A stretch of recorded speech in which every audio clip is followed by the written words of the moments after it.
సమస్యలన్నీ ఒకటి ఉన్నాయి. రోడ్లు మనకి ఎక్కడికి వెళ్ళినా సరే ఒక్కోసారి సంతకుడు వస్తే మళ్ళీ తిరిగి గ్రామాలకు పోవాలంటే నేను రోడ్లు చూసిన పొద్దున వీడియోలు తెప్పించుకోను. అదే చెప్తున్నా, రోడ్లు బాగాలేవు. మరి వాళ్ళు 17,000 కిలోమీటర్లు రోడ్లు వేయించామని చెప్తారు. మన గ్రామాలు కనీసం 1 కిలోమీటర్ రోడ్డు సరిగ్గా లేదు, ఒక కల్వర్ట్ లేదు, ఒక బ్రిడ్జ్ లేదు ఇక్కడ. అలాగే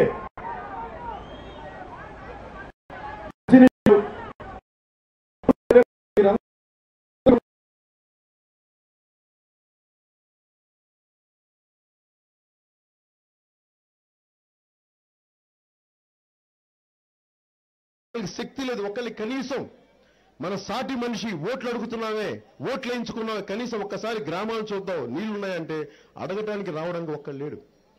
నాకు సిగ్గు లేదు, వాళ్ళకి సిగ్గు లేదు.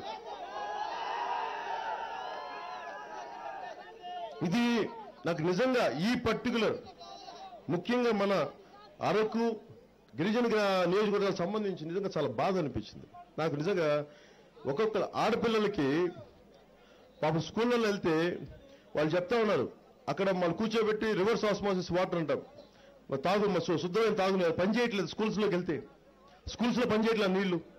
వారం రోజులు పని చేస్తే మళ్ళీ బంద్. మొన్న నేను స్కూల్కి వెళ్ళగానే మొత్తం అన్ని శుభ్రం చేసి రెడీగా పెట్టి చాలా బాగుంది. యాక్చువల్గా అంత ముందు రోజు వెళ్తే అన్ని మట్టి మట్టిగా ఉంది, ఎవరు వస్తాయంటే శుభ్రంగా ఉన్నాయి. అన్నంలో పురుగులు.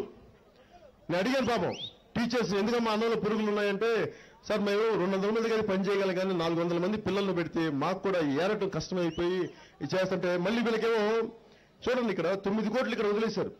ఆ 9 కోట్లు ఇక్కడ మన గిరిజన గ్రామాలు పెడితే మన పిల్లలకి పెడితే ఎంత భవిష్యత్తు ఉంటుంది, ఎంత శుభ్రం తిండి తింటారు కదా. మరి 9 కోట్లు ఎక్కడికి వెళ్తున్నాయి? 9 కోట్లు ఎవరి జేబులోకి వెళ్తున్నాయి? ఎవరి జేబులోకి వెళ్తున్నాయి? వాళ్ళ జేబుల్లోకి వెళ్తున్నాయి. ప్రభుత్వ ఖజానాలో పడట్లా, ప్రజలకి పెట్టట్లా, వ్యక్తిగతంలో వాళ్ళ జేబుల్లోకి వెళ్తున్నాయి. దీన్ని మాట్లాడేవాడు ఎవడు? దీన్ని మాట్లాడేది నేను ఒక్కనే మాట్లాడితే సరిపోదు. మీరు గ్రామాల్లో ఒక్కొక్కరిని నిలతీయండి. మీరు ఖనిజాల గురించి మాట్లాడితే, నీళ్ల గురించి మాట్లాడితే నాయకులు వస్తే ఒక్కొక్కరు నిలదీయండి. ఇది మన హక్కు. మొత్తం సెంట్రల్ గవర్నమెంట్ దగ్గర నుంచి అన్ని స్కీమ్స్ ఉన్నాయి, మనం లాగాలి డబ్బులు, నిలదీయాలి. ఒక్కొక్కరిని నిలదీసి అడగపోయి కాలర్ పట్టుకుని అడగపోతే వినే పరిస్థితులు ఎవరు లేరు. అడగాలి. మన ఇంట్లో పెద్దవాళ్ళు భయపడతారు, మన తండ్రులు భయపడతారు, కానీ యువత మీరు భయపడకండి. మీరు ఒక్కరికి వెళ్ళకండి, మందగా వెళ్ళండి, ఒక గుంపుగా వెళ్ళండి, ప్రశ్నించండి ఒక్కొక్కరిని. మన హక్కు ఇది, మీరు భయపడదు. ఎందుకంటే నేను భయపడితే నేను రాజకీయాలకు వచ్చాక నేను తెగించాను రాజకీయాలు రావడానికి. నేను సరదా కోసం రాలా, నేను నిలదీయడానికి వచ్చాను.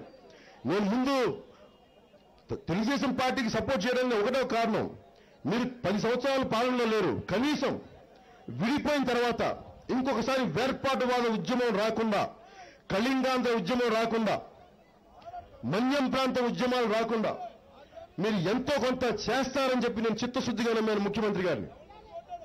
ఈరోజు చూస్తే వాళ్ళు వైఎస్ఆర్సీపీ ఎమ్మెల్యే లాక్కోవడానికి వాళ్ళు చేసిన 9 కోట్ల నష్టాన్ని, కట్టాల్సిన బకాయిల్ని, ట్యాక్సుల్ని వదిలేసి రోజున తెలుగుదేశం పార్టీలో చేర్చుకున్నారు. ఏం చెప్తాను దీనికి?